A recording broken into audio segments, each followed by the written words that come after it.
Bom, dando continuidade então à aula sobre fotobiomodulação, nós vamos agora ampliar o nosso conhecimento e discutir melhor a importância dos carreadores de elétrons na síntese de ATP mitocondrial.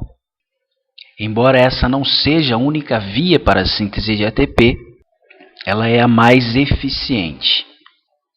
Bom, apenas para relembrar então, temos a mitocôndria, que é uma organela celular, que é constituída por uma membrana externa, por uma membrana interna e pela matriz mitocondrial. Além disso, há um espaço entre a membrana interna e a membrana externa, que é o espaço intermembrana. A ilustração abaixo diz respeito a um conjunto de proteínas, ilustradas em azul, que estão localizadas na membrana mitocondrial interna. Portanto, temos então acima o espaço intermembrana e abaixo a matriz mitocondrial. Esse conjunto de proteínas, o qual constitui a cadeia respiratória, é composto por 3 complexos proteicos, que são o complexo 1, também chamada de NAD desidrogenase, o complexo 3, também chamado de citocromo BC, e o complexo 4, ou citocromo C-oxidase. E no final da cadeia respiratória, há a presença da ATP sintase, que é a responsável pela síntese do ATP. Entre o complexo 1 e 3, há ainda a presença de uma coenzima Q, e entre o complexo 3 e 4, há a presença de um citocromo, citocromo C. Em conjunto, essas proteínas constituem os carreadores de elétron da cadeia respiratória. Cada proteína dessa é capaz de aceitar e também doar elétrons. Sendo assim, sofrem oxidação e também redução. Como vimos anteriormente, as desidrogenases ligadas ao NAD removem 2 átomos de hidrogênio ligados aos substratos. Um hidrogênio é liberado para o meio e o outro é transferido como íon hidreto para o NAD. Lembrando que o íon hidreto é o íon de hidrogênio que possui 2 elétrons e 1 próton. Sendo assim, o NADH, que carrega o íon hidreto, sofre uma ação do complexo 1, ou seja, da NAD desidrogenase, ou melhor, catalisa a transferência do íon hidreto, sendo assim, retira os elétrons de NAD, enquanto bombeia o próton para o espaço intermembrana. Sendo assim, o complexo 1 é, portanto, um bombeador de prótons, que utiliza a energia da transferência de elétrons para bombear o próton, que sobrou, para o espaço intermembrana. Do complexo 1, os elétrons são transferidos para a coenzima Q, que os transfere para o complexo 3, daí para o citocromo C e finalmente para o citocromo C oxidase, ou complexo 4. Todos os complexos usam energia da transferência de elétron para bombear prótons para o espaço intermembrana, gerando assim um gradiente eletroquímico, onde o espaço intermembrana possui uma carga eletropositiva quando comparado a matriz mitocondrial, que possui uma carga eletronegativa. No complexo 4, os elétrons são carregados para o oxigênio molecular, que é reduzido à água. E esse gradiente eletroquímico que foi produzido gera uma força motriz, próton motriz, que move o hidrogênio para a matriz mitocondrial.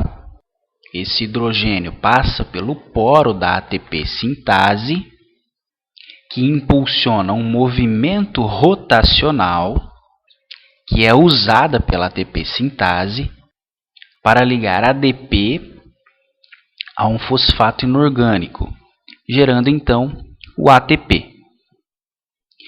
Destes complexos, os citocromos foram os que mais se demonstraram relevantes para compreender os efeitos da fotobiomodulação, pois os citocromos possuem uma forte absorção de luz devido ao grupo M, que contém ferro.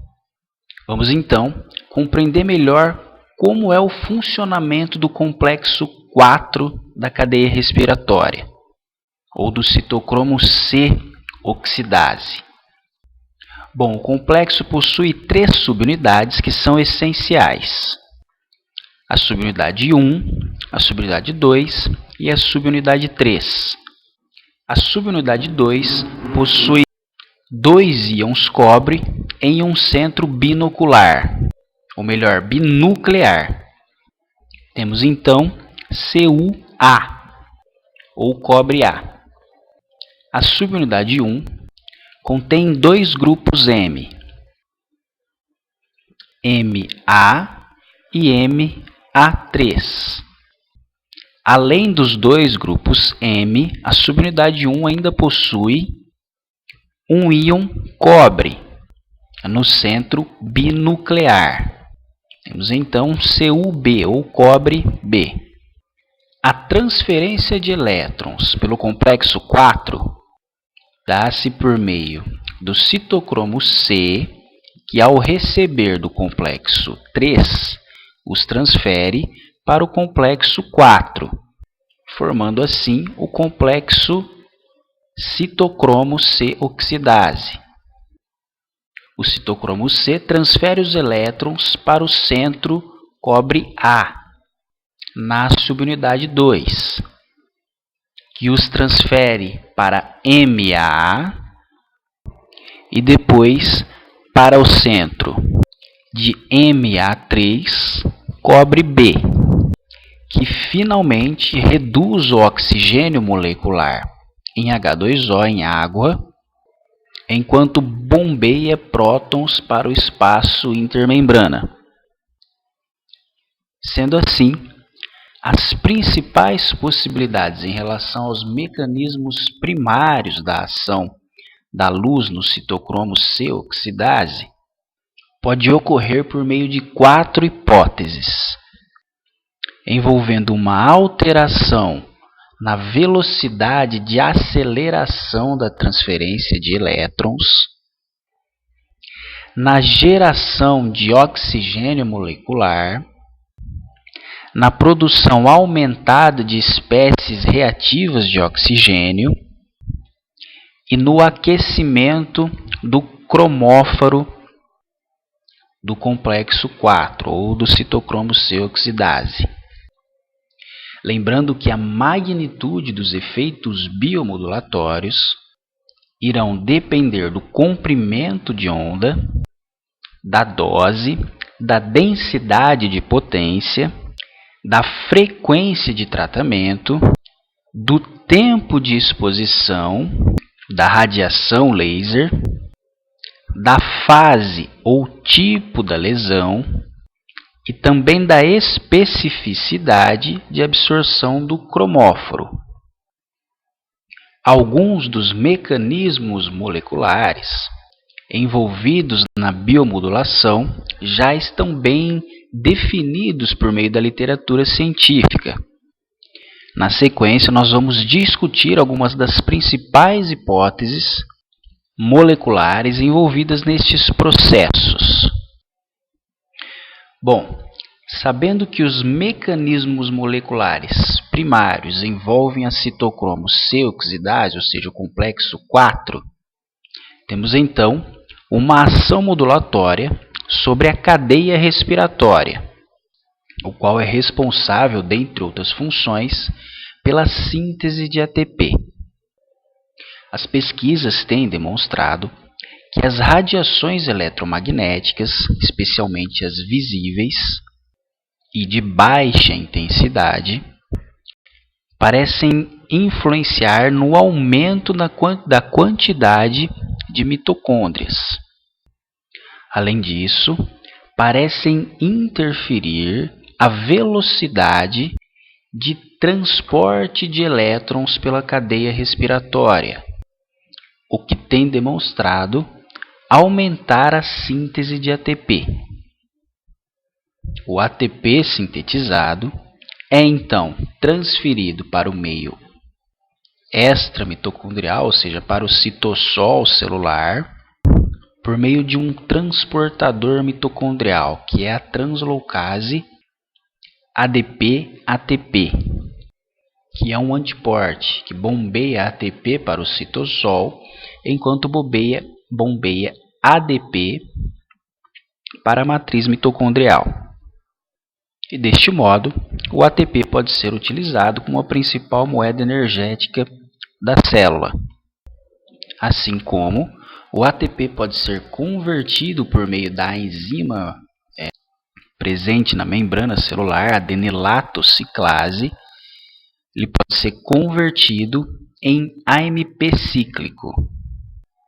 E já existem pesquisas demonstrando que um análogo do AMP cíclico pode aumentar a fosforilação de JNK, ou da quinase terminal C1.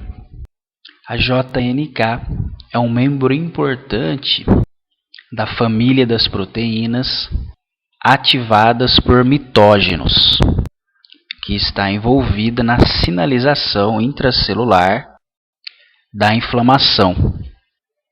E a JNK contribui para a transcrição do fator ativador de proteína 1, AP1, que está relacionado ao controle da proliferação celular, sobrevivência e morte da célula. Além disso, pesquisas apontam que o laser de baixa potência podem aumentar o cálcio intracelular, seguido da liberação de histamina por mastócitos. E o mecanismo envolvido nesse aumento de cálcio intracelular parece envolver o receptor de potencial transitório do tipo vaniloide 4, ou seja, TRPV4. Sendo assim, a irradiação ativa o canal, ou seja, o TRPV4, que é um canal catiônico, ou seja, permite o influxo de cátions, no caso o cálcio, elevando a concentração de cálcio intracelular, que estimula a mobilização de vesículas para a degranulação do seu conteúdo, no caso a histamina. As pesquisas também têm demonstrado que o laser de baixa potência aumenta a atividade da cadeia respiratória, como já descrito anteriormente, podendo produzir também espécies reativas de oxigênio, no caso peróxido de hidrogênio, radical hidroxila e a superóxido dismutase.